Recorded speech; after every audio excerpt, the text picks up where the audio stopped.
Olá, eu sou Guilherme Moraes Regis Lucena, sou aluno do 5º período manhã e estou candidato a monitor bolsista na cadeira de Hermenêutica Jurídica no turno da noite. Hoje trarei uma pequena exposição sobre o tema As concepções hermenêuticas de Gadamer e o direito brasileiro. A importância de Gadamer para o direito brasileiro. Bem, tomo como textos principais 3 textos. O primeiro é a Verdade e o Método, do próprio Gadamer. O segundo é o Problema da Consciência Histórica, um compilado de conferências do Gadamer organizado por Pierre Frousson. E, além disso, eu trago um artigo presente no site do Senado Federal sobre a aplicabilidade da hermenêutica de Gadamer à realidade do direito brasileiro. Bem, para entender o pensamento de Gadamer, nós precisamos entender o debate jurídico e filosófico que o antecede. Gadamer aponta que existia, a partir da modernidade, o que ele chama de reivindicação universal da metodologia científica na modernidade. Então, essa reivindicação significa que os modernos acreditavam, e quando falam modernos, aquela modernidade criada a partir do iluminismo, da Revolução Francesa, eles acreditavam que a apreensão da verdade em qualquer ciência, ciência dos espíritos, as ciências naturais, ciências humanas, etc., essa apreensão da verdade, ela se dava a partir de uma estrutura rígida, de uma estrutura regrada, cheia de critérios, e que fornecesse um ambiente seguro para essa apreensão do conhecimento. E nisso nós temos uma grande influência no pensamento jurídico ocidental. Esse pensamento vai desde a escola da exegese, que encarava a norma como algo que tem que ser escavado pelo intérprete para encontrar aquele sentido inerente, aquele sentido real da norma. A gente também tem isso na escola histórica, quando a história é encarada como algo objetificável, objeto de uma ciência, de uma apreensão de conhecimento. E também um pouco disso em Kelsen, quando ele propõe uma teoria pura do direito.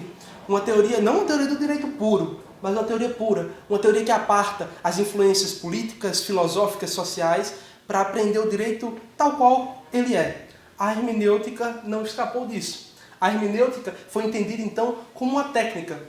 A hermenêutica, até hoje, nós temos um pouco de influência disso. A hermenêutica ela foi entendida como um instrumento de conhecimento, um produto de métodos que servem para interpretar um determinado texto. Para Gadamer, essa compreensão ela é equivocada. Então vamos entender um pouco. Gadamer inicia a Verdade e o Método apontando que o problema hermenêutico não é um problema de método. Na verdade, é um problema filosófico. O fenômeno da compreensão ele tem um propósito. Buscar por toda parte a experiência da verdade. O que isso significa? Buscar por toda parte a experiência da verdade é entender que a arte, a história, a filosofia são formas de conhecimento que transcendem, transpassam os limites rígidos dessa metodologia científica da ciência moderna.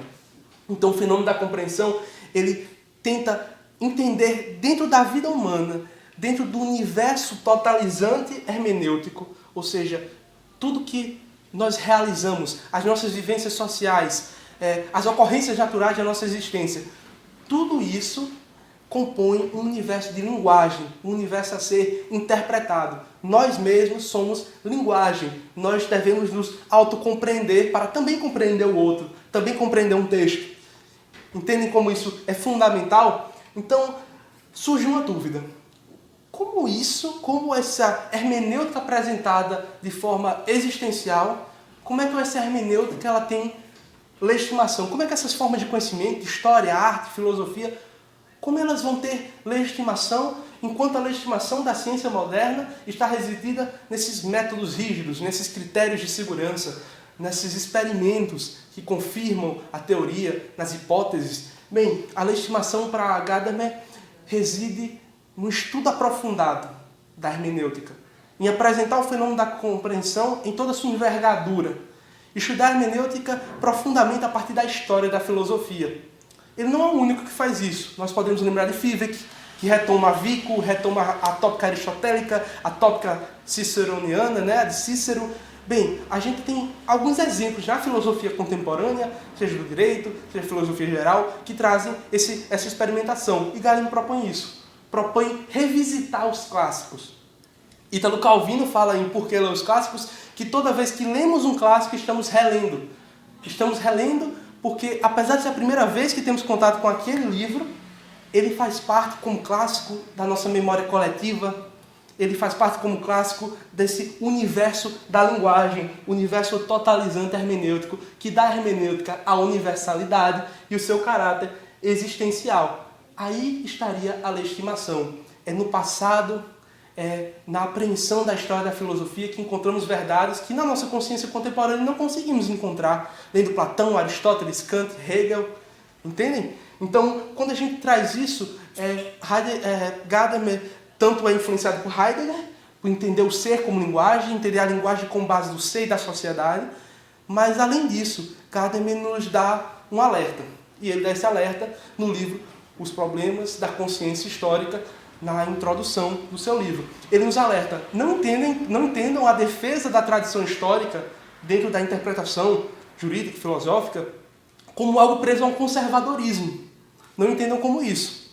Entendam que o novo vem à luz a partir da mediação do antigo, esse conhecimento meditado. O desejo tem... A eternidade é o estilo do desejo. Isso quem traz é Jorge Luiz Borges na História da Eternidade. Então, quando a gente lembra de um pôr do sol, a gente não lembra dos detalhes do pôr do sol. A gente lembra da soma de todos aqueles pôr do sóis que nós vimos durante toda a vida. O rubro, a cor do sol, mas Gadamer diz diferente. Nós precisamos encarar a história da filosofia não dessa forma, não somando de bolo todos os livros, mas analisando minimamente cada detalhe, como se a gente percebesse cada detalhe de um pôr do sol. Compreende? Então, bem, a gente entendendo isso, entende que a tradição e o novo, quando eles se encontram em um processo dialético e criam experiência, o que ele chama de experiência da verdade. E essa experiência, então, nasce de um confronto. Não é um apego à tradição, mas é uma batalha, um confronto, onde o novo pode surgir como experiência ou a tradição pode se confirmar e se consolidar. Bem, a partir daqui, podemos então pensar a consciência histórica e o horizonte histórico. A consciência histórica é esse privilégio que o homem moderno teve de compreender sua historicidade, compreender o seu momento na história e que antes dele há todo um conjunto de acontecimentos em suas particularidades e que ao olhar para esse conjunto nós temos então um ponto de vista e esse ponto de vista orienta nosso horizonte histórico.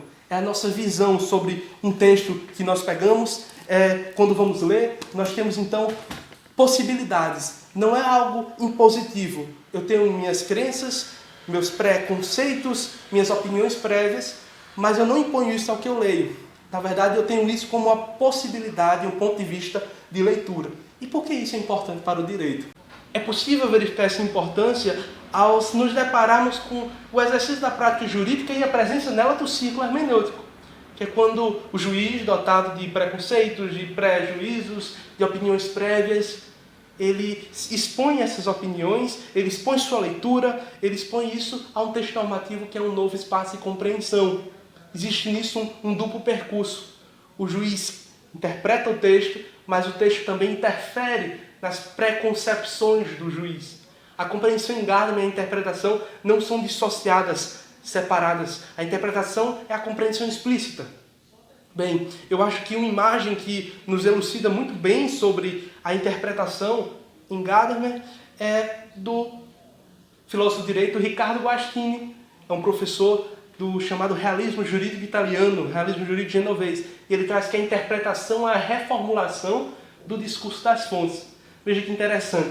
Bem, esse ciclo hermenêutico que provoca essa mudança, essa sujeição das preconcepções ao novo, ao texto normativo, ele é capaz de estimular o juiz a participar da renovação da efetividade da lei. E não só o juiz.